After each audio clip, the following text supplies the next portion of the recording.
Alors donc bonjour, merci de me faire l'honneur de vous présenter le travail qu'on fait au centre de référence donc des maladies rares de l'hôpital Rothschild. Donc aujourd'hui je vais vous présenter l'intérêt de la simulation numérique dans la prise en charge complexe des patients qui sont atteints de maladies rares. Donc tout d'abord, on va voir l'utilisation du numérique dans le cas donc, des maladies rares.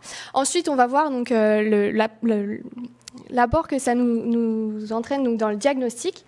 Et puis pour la planification et la réalisation donc, des plans de traitement, pour la communication avec le patient, pour les planifications chirurgicales et pour les soins multidisciplinaires et de temporisation.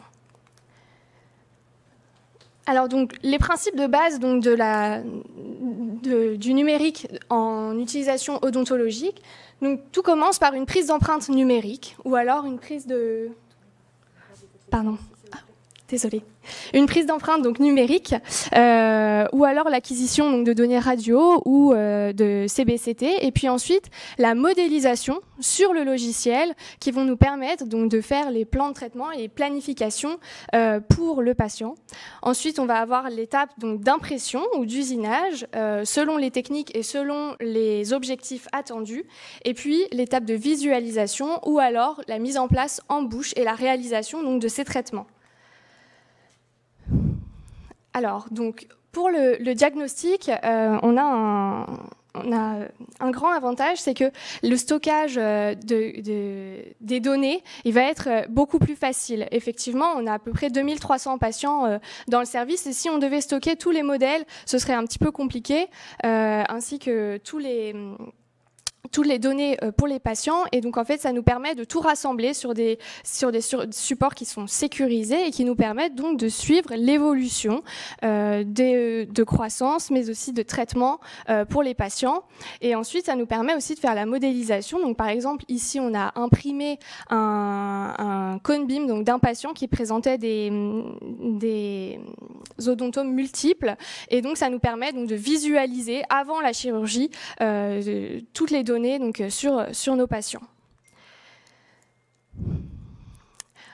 Pour la planification, en général, dans le service d'odontologie, ce qu'on fait, c'est qu'on va faire des réunions pluridisciplinaires où chaque discipline va nous donner les objectifs et les possibilités de traitement pour le patient.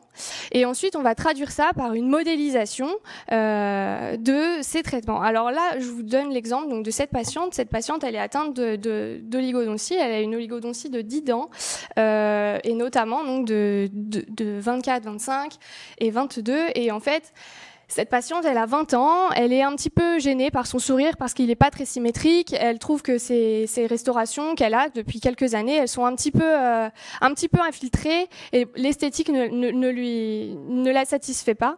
Et donc, ce qu'on va faire, c'est qu'on va planifier sur des modèles 3D les possibilités de traitement pour cette patiente. Donc, tout d'abord, on va faire ce qu'on appelle, donc c'est un digital smile design, c'est-à-dire que numériquement, sur l'ordinateur, on va mettre les dimensions idéales des dents qui sont définies, et puis ensuite, on va réaliser ce qu'on appelle un wax-up que vous voyez en haut à droite. Et donc ça permet de visualiser les possibilités de traitement. Et donc, ce qu'on va pouvoir lui proposer à terme à cette patiente. Et donc ensuite, on voit que donc la patiente là, elle a été d'accord donc pour ce traitement. Et donc je vais vous montrer en bouche. On voit qu'on a une très grande reproductibilité. Et ça, c'est super intéressant parce qu'on a vraiment la possibilité de transférer du numérique en bouche très facilement. Et là, il y a une séance de travail et c'est vraiment beaucoup plus facile. Donc, je reprends cette patiente. Donc, la situation initiale, donc on voit que son sourire ne la satisfait pas. Il y a des édentements, c'est pas très symétrique, elle est pas très contente. Et donc, en fait, Pour les patients, généralement, les traitements dentaires, c'est quand même quelque chose qui est assez flou et ils n'ont pas toujours les connaissances pour comprendre ce qu'on leur propose et ce qu'on a envie d'essayer pour eux et de leur offrir comme traitement. Et donc, je vais lui proposer à cette patiente simplement une visualisation sur l'ordinateur. C'est très simple. On va juste reprendre les dimensions des dents et on va... bon, là, j'ai éclairci un tout petit peu parce qu'elle voulait un sourire assez clair, mais en fait, rien qu'avec ça, la patiente, elle va pouvoir se projeter un petit peu et avoir un objectif et voir ce qu'on veut lui offrir et ce qu'on peut lui proposer comme traitement. Et donc ensuite, on passe donc de ça qui est tout à fait numérique, qui est fait vraiment en addition sur la photo, c'est simplement sur photo. Et puis ensuite, on passe en bouche à la réalisation et on voit qu'on est vraiment quasiment pareil. Et donc, pour la patiente, c'est quelque chose qui est vraiment visuel et qui lui permet de comprendre vraiment les objectifs et ce qu'on peut lui proposer. Donc il y a toute une autre partie en odontologie qui est intéressante avec l'utilisation du numérique, c'est les planifications chirurgicales. Ici, on a l'impression donc de la mandibule d'un patient qui va nous permettre de réaliser une grille titane. Alors là, je suis désolée, je l'ai pas sur le modèle, mais donc on va usiner la grille titane directement pour ce patient, et donc on va avoir vraiment la possibilité de réaliser des pièces prothétiques et des pièces chirurgicales qui sont parfaitement adaptées directement et en amont, et ce qui nous permet de faire un gain de temps qui est assez phénoménal. Donc, je reprends la patiente de tout à l'heure qui présentait donc son oligodontie. Et donc, en fait, on va faire les guides qui vont nous permettre d'obtenir le plan de traitement qu'on lui a proposé. Donc ici, en l'occurrence, on a un guide de pose d'implant et puis un guide d'alignement des collets. Donc, c'est un petit guide qui vont nous permettre, pendant la chirurgie, d'avoir un résultat qui est tout à fait prévisible en fait, et surtout beaucoup plus rapide. Et donc au final, on voit qu'on a utilisé donc en haut à gauche le guide d'alignement des collets pour faire les petites retouches. Ensuite, en haut à droite, le guide pour positionner au mieux les implants. Et enfin, on a fait une petite greffe pour gonfler la gencive de manière à avoir un résultat un petit peu plus esthétique. Je vous présente maintenant un autre cas. Donc c'est une patiente qui est atteinte d'un syndrome Hémaïrin, donc avec une mutation du gène FAM20A. Et donc cette patiente, elle a 13 ans. Et en fait, vous voyez sur son sourire qu'elle a un... On n'entend pas ? Ah, ok, pardon. Merci. Donc cette patiente, elle a un syndrome Hémaïrin et donc à 13 ans, elle a un sourire qui est très gingival, elle est très gênée esthétiquement, et puis on a aussi un gros problème de sensibilité dû à son amélogenèse imparfaite. Donc ce genre de patient, ça peut être un petit peu compliqué de se dire par où est-ce qu'on commence, où est-ce qu'on va, comment est-ce qu'on va faire pour répondre aux besoins de ce patient. Et donc là, cette patiente, son besoin principal, c'est de couvrir les dents pour empêcher ses sensibilités et puis de lui rendre un sourire qui est à peu près convenable et esthétique. Et donc pour ça, on a fait exactement la même chose, c'est-à-dire que tout d'abord, on a fait un guide de gingivectomie, encore une fois, qui permet donc de retirer environ 3 à 4 mm de gencive sur chaque dent, donc qui va permettre de découvrir un petit peu les dents.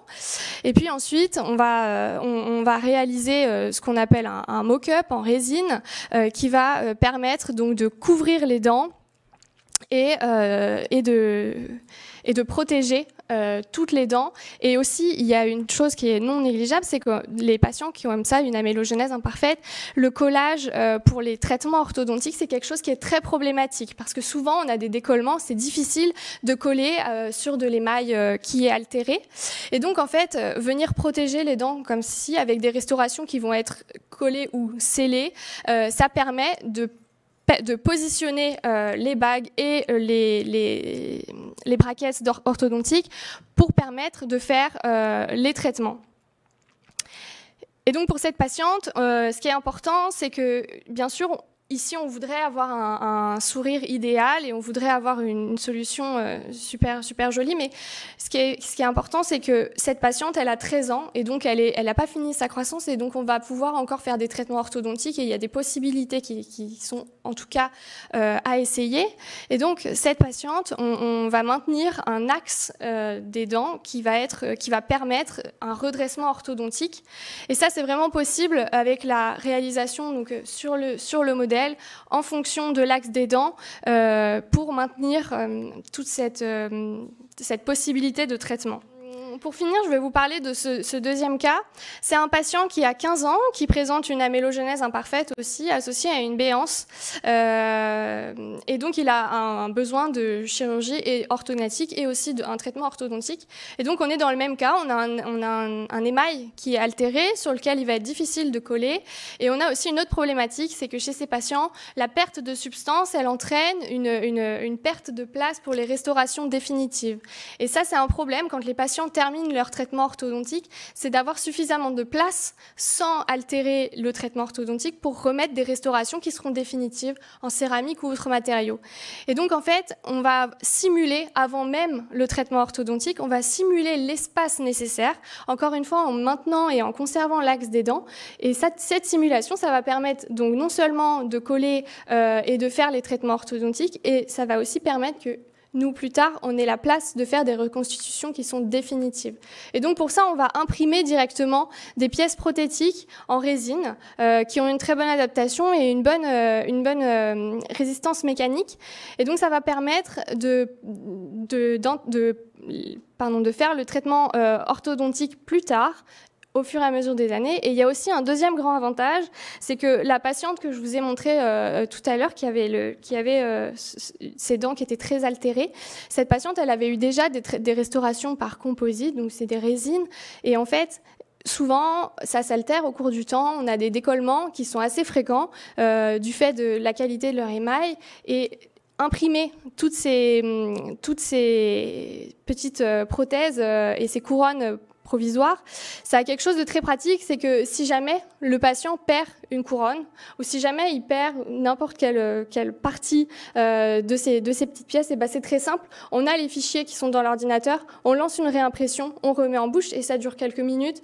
Et le patient, il repart et c'est beaucoup moins contraignant et ça entraîne beaucoup moins de traitements et de séances longues pour le patient. Donc là, les cas que je vous ai montrés, c'est des séances, enfin c'est des cas qui sont gérés en 2 séances. On a pour la patiente juste avant, on a une séance de chirurgie, puis ensuite une séance de pause. Pour ce patient, on a eu une séance pour préparer les dents et puis une séance de pause pour 8 couronnes. C'est quand même un gain de temps qui est assez phénoménal dans le soin dentaire. Et voilà. Et donc ça permet vraiment de soulager aussi les patients qui ont parfois un peu du mal à rester des heures et des heures et des heures au fauteuil dans de multiples séances. Voilà. Je vous remercie pour votre attention et puis j'espère que ça vous a éclairé un petit peu sur nos traitements. Merci beaucoup. Est-ce qu'il y a des questions dans le public ou des remarques? Je sais que Aurare est très représenté, non? Moi aussi, j'ai une question. Est-ce que vous avez montré donc une simulation numérique pré-geste et après le résultat? Donc, il y a une excellente adéquation. Alors, c'est une question qui n'est pas piège du tout, mais est-ce que l'adéquation est toujours aussi bonne entre ce qu'on peut simuler et ce à quoi on arrive réellement après traitement? Alors, je pense que ça, c'est plutôt une question de est-ce qu'on va suffisamment être précis sur le modèle, vérifier que tout est toujours en adéquation avec ce qu'on fait, qu'on est toujours bien aux limites, qu'on ne dépasse pas. Et ça, c'est plutôt un temps qui est passé en amont pour faire la planification. Et après, tant que la planification est bien faite, il n'y a pas de raison que ce soit différent. L'honnêteté dans la simulation préopératoire, en fait. En quelque sorte. Oui, bien sûr. Tout à fait. Alors, puis, vraiment, j'ai découvert qu'on faisait des prises d'empreintes numériques. Ça, je ne savais pas. Okay, très bien. Bah, c'est très bien. Est-ce qu'il y a d'autres questions? Je regarde si on est en ligne aussi dans la salle, peut-être. En tout cas, merci beaucoup de votre présentation. Je regarde. Pas d'autres questions pour l'instant. En tout cas, merci beaucoup. Avec plaisir. Et si on en a qui viennent, on les fera remonter, bien sûr. Pas de souci. Merci.